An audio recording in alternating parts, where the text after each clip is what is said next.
Hello my dear students, welcome to Learning Chemistry is Easy and Fun. As promised, lesson 12 is a test. It's a test on the applications or the uses of coordination compounds. Over the past week, we have covered the entire topic, all aspects of this topic through 11 lessons on it, right? So we are now going to test whether you can prepare a topic on your own or not. That is the whole learning that is going to happen over here.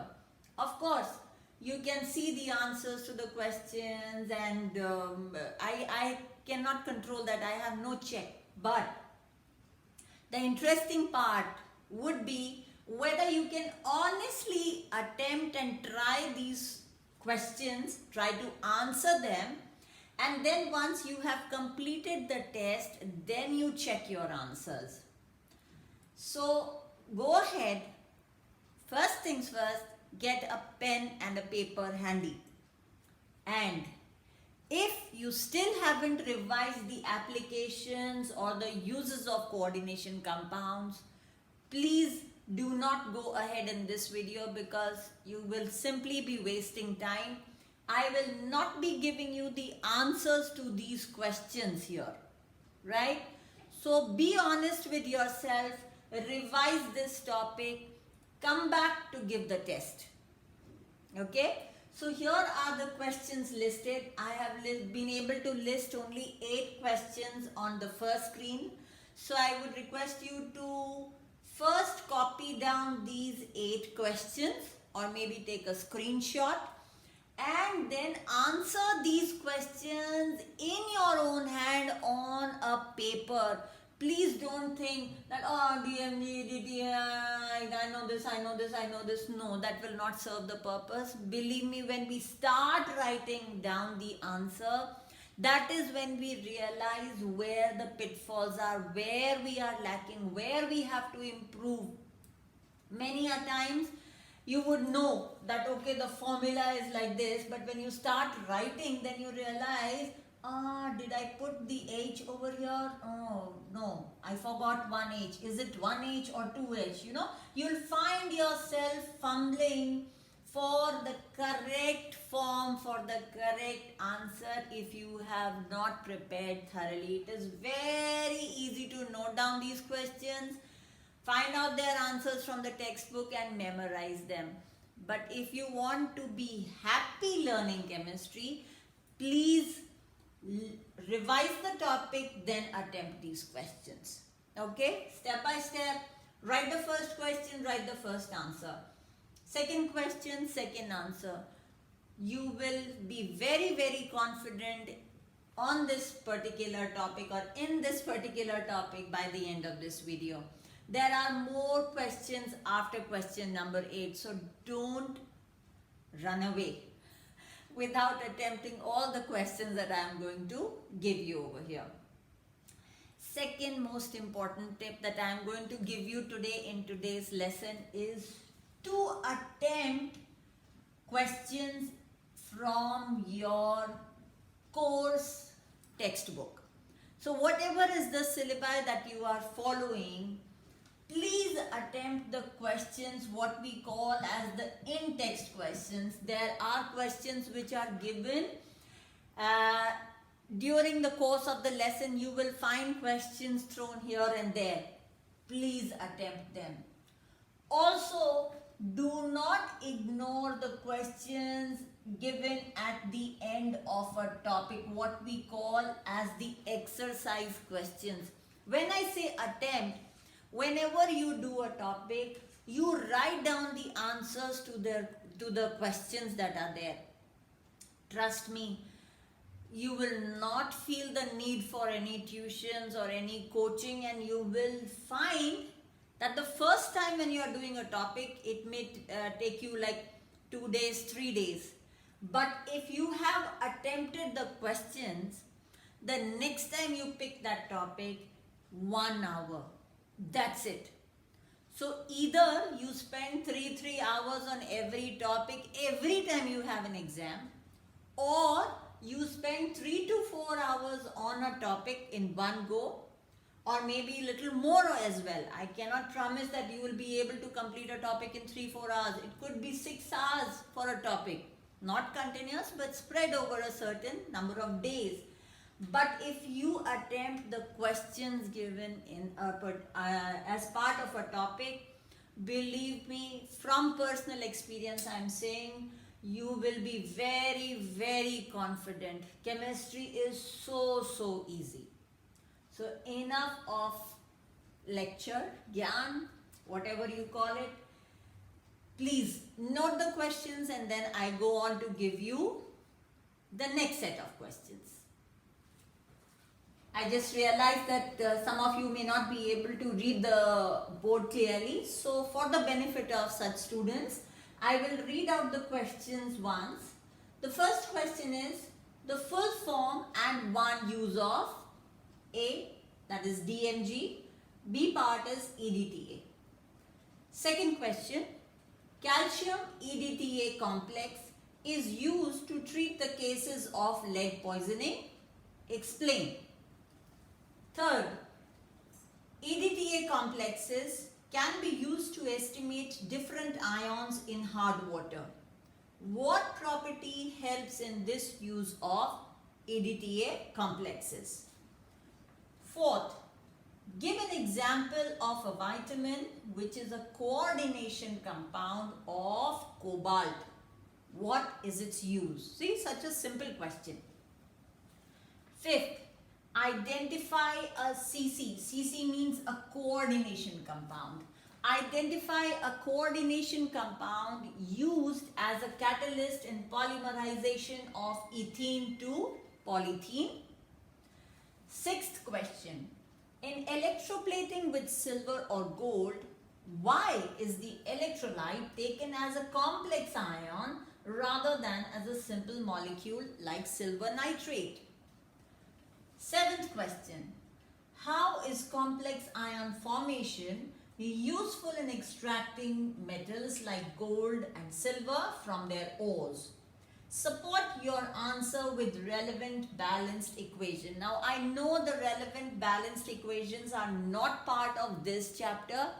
We take this question from your knowledge about metallurgy of elements. So see if you can recall. If you cannot, no need to worry. You can always go back to your previous learning and put the equations here. Eighth question. Identify the metal in chlorophyll. You know that it's a coordination compound. The metal in hemoglobin. C part, the compound used to treat tumor. We are talking about a coordination compound.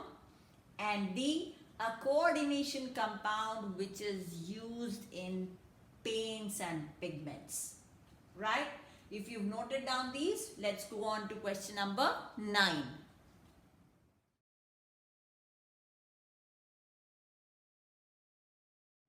Coming to the next set of questions. Question number 9.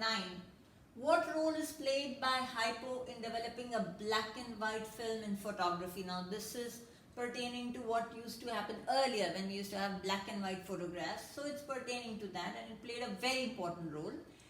Equation please if possible, right? So if you know the two components which are undergoing a chemical reaction, you will be able to write the equation very easily. Question number 10. What is Wilkinson's catalyst? What is its use? 11th. Chelating ligands hold an important place in medicinal chemistry. Justify this statement with one example, right? And all this is related to what is already there in your textbooks, whatever curriculum you are following. 12th, what are enzymes? So this is related to biology, right?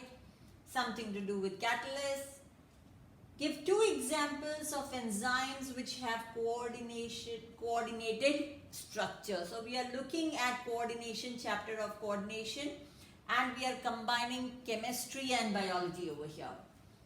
13th, give examples of 3 tests in practical inorganic analysis. Please be very careful of what is being asked here. Inorganic analysis, which are based on coordinate compound formation. So this is more related to the practical aspect of your knowledge. Now this is a surprise question, right? I'm sure you were not prepared for it. But if you remember, we have discussed this while doing the topic of coordination compounds. I have given you this question to prepare you mentally for the examinations. You know, when an unknown question comes in front of us, we tend to get cold feet, like we tend to get nervous. Oh, I never read this question. Oh, my teacher never gave me the answer to this question. Or, oh, this is out of the syllabus. Don't worry, just relax. Try to close your eyes, go back to your class, place yourself on your desk or place yourself in your whichever place you sit and study, and things will start coming to you. You will not get anything out of the world. You will not get anything out of postgraduate or graduation level. It will all be related to your level of learning. But it sometimes so happens that it just gets jumbled up. And I'm sure by this time of the year, you would be thorough with your qualitative analysis. So just go ahead. Go step by step. You'll get the answer to this question. 14th is again practical based. Give 2 reagents used in organic analysis which are examples of coordination compounds. You know, here I'll be honest with you. I had not expected that just on the applications of coordination compounds we could have 14 questions. Yeah, there are 16 on the board, but that's something different. So 14 questions only on the applications? I couldn't believe myself. I thought it would be like 5 or 6 questions. And if you have been able to attempt these 14 questions, if you've been able to attempt even 10 of these questions, please give a pat to yourself on your back. I can't be there, but clappings for you if you've been able to do, and if you have done it honestly. If you've been a little dishonest, it's time, yes, to be honest to at least yourself. Question number 15 and 16 is, I have included it just to complete the topic so that all your topic, the entire topic gets compiled in one place. Here I have not asked you some rocket science, it's just the structures that you have to draw of the homoleptic carbonyls, because many of the syllabi require you to do the structures of carbonyls. It's not there in all the curriculums.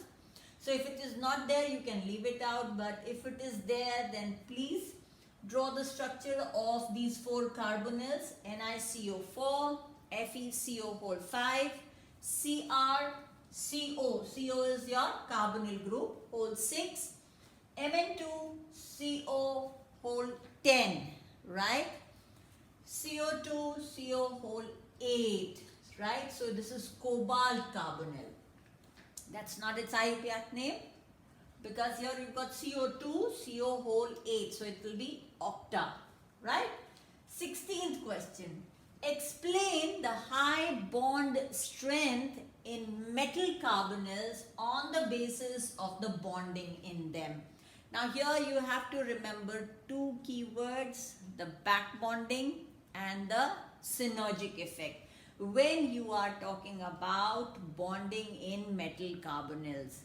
And I'm very, very sure that most of you would have practiced the structures of metal carbonyls by now. You just take one simple example, any random metal and CO, and draw the structure.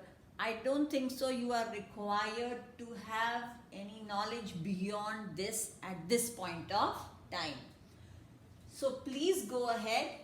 If you have any genuine doubts, okay, don't expect me to give you the answers to all of these. If you have any genuine doubts, please post them in the comments section in this YouTube video. And stay with me, because very soon we are going to start a new topic. Wish you the very, very best for your exams. Be consistent with your study, but at the same time stay relaxed. See you soon.